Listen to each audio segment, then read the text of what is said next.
और कांग्रेस ने सदैव बाबा साहब की आत्मा को दुखाया।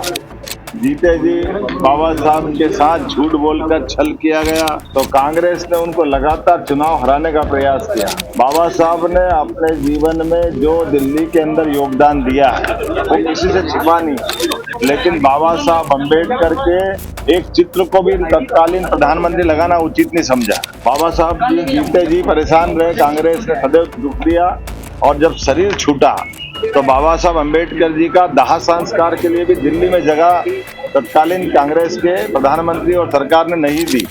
जब उनने संविधान की एक तरह से हत्या करते हुए कोर्ट ने उनको रिहार किया, कोर्ट ने उनका चुनाव अवैध घोषित किया।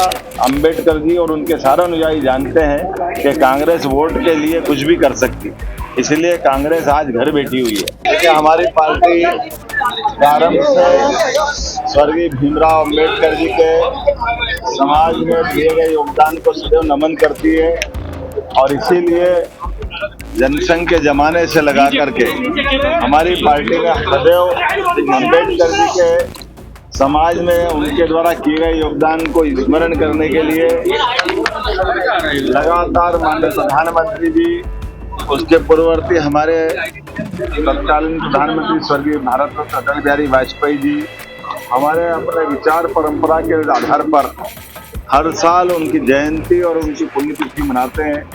इतना ही नहीं, उनके 5 तीर्थ जिनके आधार पर डॉक्टर भीमराव अम्बेडकर जी का जहाँ जन्म हुआ, वो महू में भी उनका पहली बार स्मारक बना करके हमारी तत्कालीन प्रधानमंत्री के साथ साथ हमारे अटल जी के साथ हमारे मुख्यमंत्री उस समय के भारतीय जनता पार्टी के, उनने महू में वो स्मारक बनाया।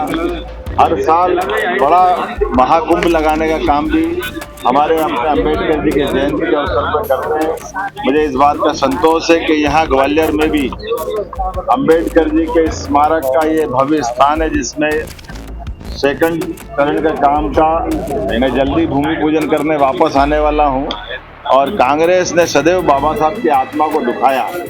जीते जी बाबा साहब के साथ झूठ बोलकर छल किया गया, उनको उनकी योग्यता के हिसाब से मंत्रिमंडल के अंदर तत्कालीन प्रधानमंत्री श्रीमान नेहरू जी ने जवाबदारी नहीं दी, और उससे आगे बढ़ते हुए जब वो उनके संविधान के आधार पर चुने हुए चुनाव में आना चाहते थे, तो कांग्रेस ने उनको लगातार चुनाव हराने का प्रयास किया।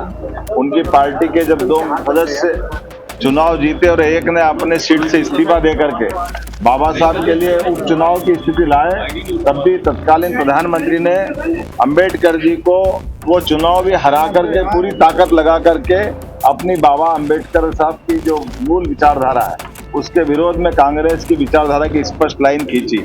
इतना ही नहीं, बाबा साहब ने अपने जीवन में जो दिल्ली के अंदर योगदान दिया है वो किसी से छिपा नहीं, संविधान से लगा करके पार्लियामेंट तक। लेकिन बाबा साहब अम्बेडकर के एक चित्र को भी तत्कालीन प्रधानमंत्री लगाना उचित नहीं समझा। प्रतिमा लगाने की तो बात छोड़ो, बाबा साहब के लिए पार्लियामेंट में पहली बार तेल चित्र लगाने का काम भी भारतीय जनता पार्टी के तत्कालीन नेतृत्व ने किया। बाबा साहब जी जीते जी परेशान रहे, कांग्रेस ने सदैव दुख दिया, और जब शरीर छूटा तो बाबा साहब अम्बेडकर जी का दाह संस्कार के लिए भी दिल्ली में जगह तत्कालीन कांग्रेस के प्रधानमंत्री और सरकार ने नहीं दी। उतना ही नहीं, बाबा साहब अम्बेडकर के पार्थिव शरीर को लेकर के उनकी चैत्य भूमि जब बम्बई ले गए, तो विमान के आने जाने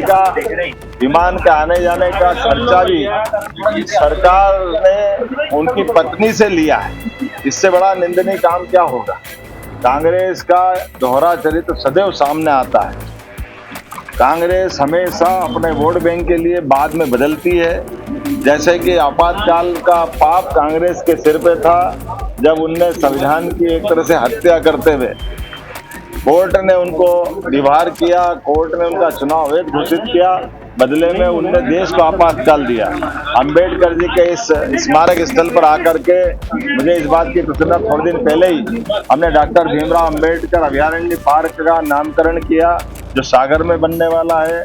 डॉक्टर भीमराव अम्बेडकर जी के माध्यम से कई सारी योजनाएं, पंचतीर्थ तो है ही, जहाँ भगवान बुद्ध के स्मरण के आधार पर सांची से हम अम्बेडकर जी को जोड़ते हैं। तो हमने बौद्ध यूनिवर्सिटी बनाने का काम किया, दुनिया भर के बौद्ध लोगों को मध्य प्रदेश से जोड़ने का अवसर दिया। बाबा साहब अम्बेडकर के आधार पर बच्चों को, मेधावी विद्यार्थियों को छात्रवृत्ति, उनके पढ़ने की, उनकी कोचिंग की, उनके जीवन में बदलाव की, इसी प्रकार से विश्वविद्यालय डॉक्टर भीमराव अंबेडकर विश्वविद्यालय महू में बाबा साहब के जन्म स्थान पर बनाने का काम भी हमारी सरकार ने किया। एक एक करके इतनी सारी योजना है कि बाबा साहब, और वास्तव में हमने ये बाबा साहब के प्रति उनके समाज को दिए गए योगदान को नमन है।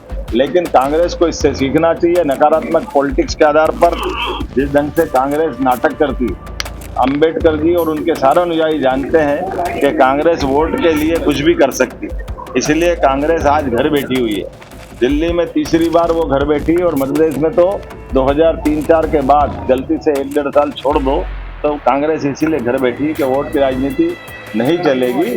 जनता की सेवा करते हुए हमारे महापुरुषों के आदर्श का पालन करें, खासकर भीमराव अंबेडकर जी के जो बताए मार्ग में समता मूलक, समाजवादी सभी वर्गों को लेकर के जिस प्रकार से अंबेडकर जी ने अपना जीवन जिया और समाज को प्रेरणा दी है, हम सब मिलकर के इन सारे कामों को स्मरण भी करें।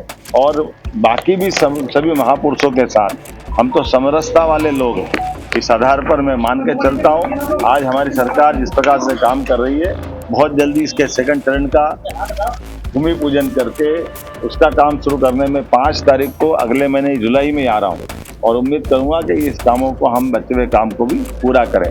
हमारे सभी नेतागण इस मुद्दे पे हमारे साथ है। माननीय केंद्रीय मंत्री श्रीमान ज्योतिरादित्य सिंधिया जी से मेरी बात हुई, उनकी खुद की चिंता थी। माननीय नरेंद्र सिंह जी तोमर वो स्वयं आने को तैयार, उन्होंने कहा अपन ने जितना काम हमने किया इतना किसी ने किया नहीं है।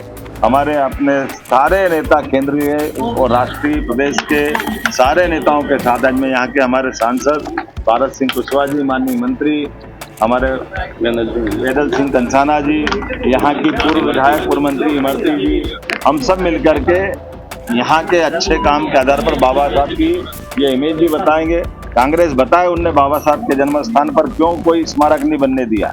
सब्सक्राइब करें आपका अपना चैनल न्यूज़ टाइम नेशन, और हर खबर सबसे पहले पाने के लिए बेल आइकॉन जरूर दबाएं। और हाँ, खबरें पसंद आ जाएं तो लाइक और शेयर करना ना भूलें।